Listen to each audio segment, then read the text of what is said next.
Escúchame. Bien. No, esa frase sí, obviamente. El dólar nunca baja en la Argentina. Se baja, se agacha y vuelve a subir. En rigor, no es que el dólar sube, es que el peso se deprecia, que es distinto. La pregunta es, ¿qué falta en la Argentina? ¿Faltan dólares o sobran pesos? Yo te diría que con la emisión monetaria que está haciendo el Banco Central, los últimos datos, vos tomás enero-julio, todo el periodo de este gobierno, no tomo el periodo de diciembre.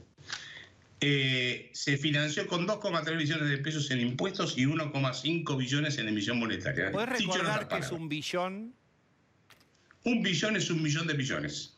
¿Sí? Está el Porque número. No es lo mismo que a la americana, por eso te digo. No, ellos, claro, exactamente. Los americanos, el billón es 1.000 millones. ¿Sí? Serían trillones en el caso de ellos, si mal no recuerdo. Pero para que tengamos una idea, la emisión monetaria representa el 65% del total de los ingresos impositivos que recibe el Tesoro. Te puedes imaginar que con ese número te pegás la piña del campeonato, inclusive con el tipo de cambio. Vos fijate que, suponiendo que hay un arreglo, ¿cuándo es? El viernes que viene, que creo que tiene que cerrarse, pues se volvió a estirar el plazo, el riesgo país sigue en niveles altos. El blue se siguió disparando. Bueno, por eso. Entonces la pregunta es, el blue valía 137, 138, y la ilusión siempre fue, la zanahoria es, cuando el blue vea, porque el blue tiene entidad propia y tiene ojos el blue, cuando el blue vea que cierran el acuerdo con los bonistas, se calmará el muy inquieto, porque en realidad está esperando eso, pero no se calma y sigue subiendo. ¿Cuál es el motivo? Bueno, por un lado es la emisión que sigue a marcha forzada, y la otra es esto de que la gente pueda comprar los $200 por mes. ¿Qué es lo que pasa? Hay gente que compra y después vende en el blue. Cuando vos compras y vendés en el blue, lo que generas es más oferta en el blue. ¿Estamos de acuerdo? Claro. Muy bien. Supongamos que prohibimos esa opción. O agarramos, ¿cuántas? Creo que fueron 4.000 y pico de cuentas que se prohibieron operar. Entonces, si vos prohibís o frenás que la gente compre en el oficial y venda en el blue, lo que vas a tener es menos oferta en el blue y el tipo de cambio te va a subir. Y yo quiero ver si después que llegan al acuerdo con los acreedores, no van a cortar esto de los 200 millones de dólares, porque en realidad las reservas netas que tiene el Banco Central, de acuerdo a la cuenta que hice al día 19, por una cosa es las brutas, las que te declaran, y otra es las propias, las que tiene realmente. Son 6.000 millones. No tiene más que eso. Tiene muy poca pólvora en la Santa Bárbara para poder resistir. Y si vos tenés pocas reservas y una gran emisión monetaria, y bueno, te diría que es un milagro que toda la extensión en 138 nada más. Bueno, yo en este momento me deprimí, pero quiero seguir haciendo esta nota con vos. ¿Y entonces qué podría hacer el gobierno? No, espera un poco, no, espera. Ahora, Roberto, espera. Ahora das vuelta, en un juego de la imaginación, te pongo el sombrero del gobierno. Estás ahí, no me digas, no juego. Ahora tenés que jugar. ¿Qué harías en este contexto? Es aquí y es ahora. ¿Qué harías? A ver, te voy a contestar lo mismo que te contesto siempre. Y bueno. Pero a ver, Diego, ningún economista puede resolver este problema si no hay una vocación política por hacer las reformas estructurales que hay que hacer en la Argentina. A ver, ¿estamos dispuestos a hacer una reforma laboral? ¿Estamos dispuestos a hacer una reforma impositiva? ¿Estamos dispuestos a empezar una reforma del Estado? ¿Estamos dispuestos a hacer una reforma monetaria? Si no estamos dispuestos a nada de eso, me pongo el sombrero y te lo devuelvo, porque no se puede hacer nada. Esto no depende de los economistas solamente, depende de la dirigencia política. ¿Y en qué están ocupados? Están ocupados en la reforma judicial, que ni siquiera es la reforma judicial, es la reforma de Comodoro Pi, del fuero federal, por el nombre de la justicia común. Entonces, están ocupados en ese tema, no están ocupados en los otros problemas.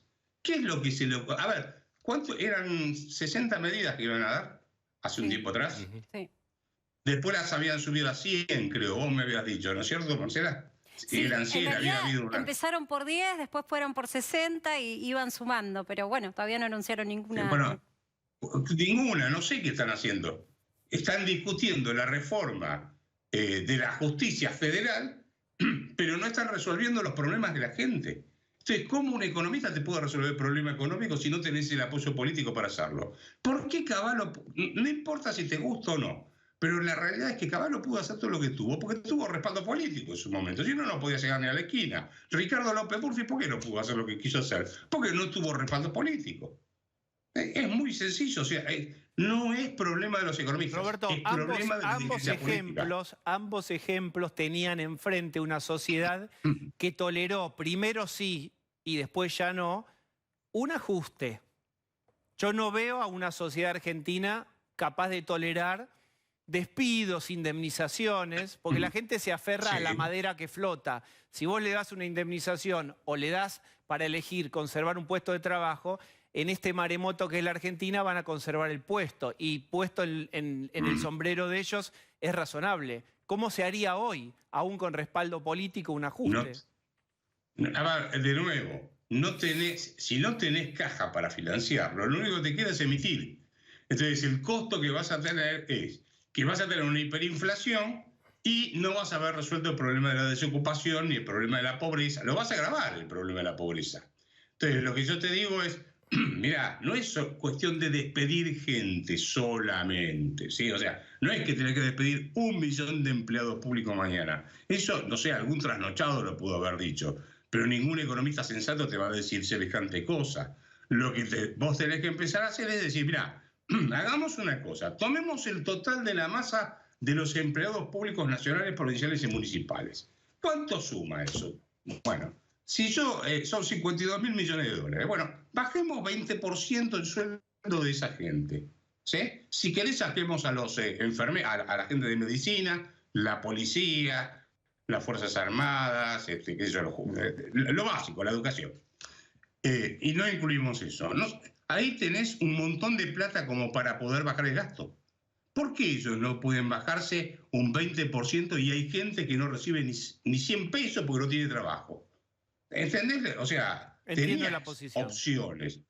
O sea, tenés como para empezar a poner orden. Después tenés que profundizar, obviamente. Eso es para salir adelante. Pero vos fíjate que se niegan a hacer ese tipo de gesto. Ni siquiera un gesto de 20% de sus sueldos están dispuestos a bajarse. Creo que lo hizo en la ciudad de Buenos Aires, ¿eh? Así que la reforma de las jubilaciones, de esa fórmula, y que no haya paritarias y haya sumas fijas, salvo alguna paritaria de algún gremio en particular, ¿no van a esa dirección vestido y rotulado de otro modo? ¿De bajarlo el gasto?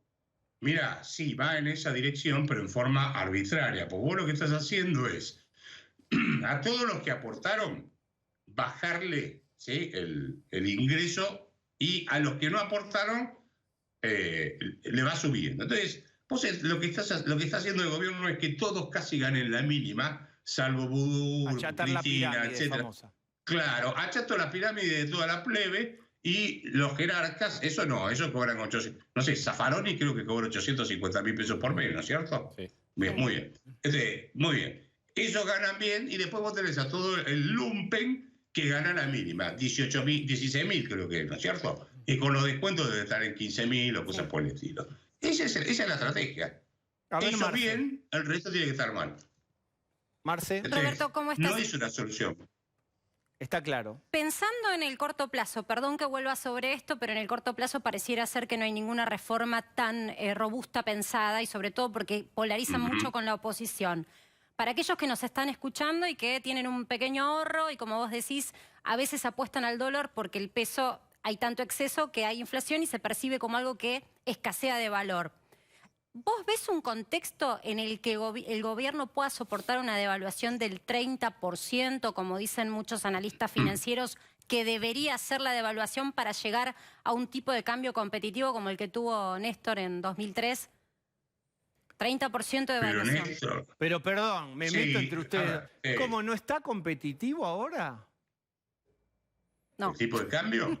No, a ver, el de la soja son 52 pesos, creo, porque a los 70 y pico tenés que restarle el 30% creo que es, no me acuerdo si está en 30 ahora, las retenciones, así que el tipo de cambio es mucho menor. Un tipo que produce soja, ¿sí? Vos producís soja, te digo, dame la soja y te doy a dar un tipo pesos por el dólar que exportaste. ¿Cuántos son? ¿70? No, son 52 pesos. ¿Cuánto está en el blue? 138. Vos fijate la brecha que tenés. De manera que el problema cambiario va a ser muy grande, porque en rigor, vos hoy, yo te decía recién, están teniendo 6.000 millones aproximadamente de reservas propias. Y tenés las importaciones que están cayendo en este momento, porque las importaciones vos mirás mes a mes y se desploman porque no hay actividad económica. A la más mínima reactivación, cuando tengas que importar algún insumo, te aumenta la demanda de dólares de importación y no vas a tener mucha caja. Por eso yo creo que es probable que después del acuerdo con los acreedores se cambien las reglas cambiarias, ¿no? No me sorprendería, digamos, tampoco puedo adivinar el futuro, ¿no? ¿Cuáles son esas? Eso, lo de los $200, cerrarían ya ese grifo. Claro, lo de los $200 seguramente es muy probable que te lo corten. Tampoco es tanta plata en realidad en el país, pero bueno, ante la escasez... En agosto se fueron 750 millones, es la demanda hormiga. ¿Cuánto? 750 millones en agosto, que serían 200 millones más que en julio. Es como una demanda consistente, pequeña, pero como hormiga, la compra hormiga. Se te van llevando. Pero si vos le estás dando, si yo te regalo dólares a 72 pesos, o cuánto está, no sé, qué sé yo, 100 pesos. Y pero claro, más o menos 100 el solidario. Si te lo regalo, no lo vas a comprar, a ese precio compras todo el mundo. Y tenés una brecha de 80%. Y claro, lo que tenés es un problema, que tenés un tipo de cambio artificialmente barato y eso hace economía, introducción a la economía. Agarrarse el pizarrón, la tiza, le dibujas una curva de oferta y de demanda y decís, mira, el precio de equilibrio está acá. Cuando el Estado pone un precio menor, lo que aumenta es la demanda y baja la oferta, ¿no es cierto? Así de sencillo. Sí. O sea, Roberto, hay menos oferta o, sí que menos oferta de exportadores. ¿Qué hace el exportador y el productor de grano? No vendo a este tipo de cambio, me quedo con la soja que son dólares. Y aumenta la demanda porque la gente dice, me están regalando dólares, voy a comprar. ¿Sabes por qué te hacía la pregunta del tipo de cambio y la posibilidad de que haya una devaluación? Porque si toman esa medida que estamos insinuando, es decir, o más cepo o devaluación, en ambos casos, ¿crees que va a repercutir en mayor inflación? No, a ver, la inflación la vas a tener igual, la tenés oculta hoy. Claro. Vos tenés una inflación reprimida con el tema de las tarifas de los servicios públicos, no te olvides que los tenés pisados. Mirás cómo evoluciona el gasto público mensual, que salió el dato el viernes o el jueves pasado, y uno de los rubros que más aumenta son los subsidios económicos. Volvemos a lo del periodo del kirchnerismo anterior, donde había que dar subsidios económicos para que las empresas puedan más o menos darte un mínimo de luz, gas, etc. Tenés pisado todo tipo de cambio y, bueno, estás estrujando los salarios de la forma y las jubilaciones de una manera impresionante. Y al mismo tiempo, fíjate que tuviste una expansión monetaria fenomenal con un aumento de la deuda del Banco Central que es monumental. Ya son, yo tengo el dato por acá, 2,5 o 2,6 billones de pesos. Hoy la deuda que tiene el Banco Central es mayor que la cantidad de pesos que hay en circulación. Por esa deuda hay que pagar intereses. ¿Vos te acordás que el presidente decía... Con las LELIQ yo voy a pagar la medicina, las jubilaciones? Bueno, más que duplicó la deuda que dejó Macri. Más que duplicó, Porque era 1 billón y ahora tenés 2 billones y medio de deuda, más lo que emitió de moneda. Así que te puedes imaginar que ahí tenés un lío fenomenal. Este problema que tenemos es muy grande. No es para tomarse en chiste, te digo la verdad. Yo le sugeriría al presidente, si me permite una sugerencia, tómese en serio el problema económico que tenemos por delante, porque esto puede derivar una crisis social inusitada. Es un problema muy serio que tenemos, muy serio. Roberto, y no es herencia. Completá, por favor, el concepto. No, que no es solamente herencia para echarle la culpa a Macri. Macri hizo cosas que estaban mal, pero hasta ahora tampoco hicieron la gran genialidad. Bonus track, Osvaldo. Sí. Tiene una pregunta. Sí, buenas noches. Sí. La solución que usted estaba diciendo de que, bueno, habría que bajar 20% del sueldo a empleados estatales. ¿Cómo sería? ¿Un candidato debe decir, yo prometo que voy a bajar el 20% del sueldo y la gente lo iría a votar? No. La pregunta era, yo tengo puesto el sombrero de ministro. Lo que me dijo Diego es, el presidente me llama y me sienta ahí. Y yo le dije, por lo menos bajen el 20% de eso. Presidente, vaya y diga, todos los empleados públicos nacionales, provinciales, municipales deberían bajarse, por lo menos a nivel nación, vamos a bajar un 20%. ¿Qué es lo que contesta el presidente cada vez que le dicen eso? Eso es demagogia, no es importante, mis ministros no tienen cuentas en el exterior, cosas por el estilo. O sea, zafan, ¿sí? Pero la realidad es que si vos agarrás lo que suma la nación, las provincias y los municipios, en gasto salarial, masa salarial, recordemos que hay 3.700.000 empleados públicos, eso, como que vos bajes un 20%, lográs un ahorro significativo y mostrás empatía con la gente que la está pasando muy mal, ¿no?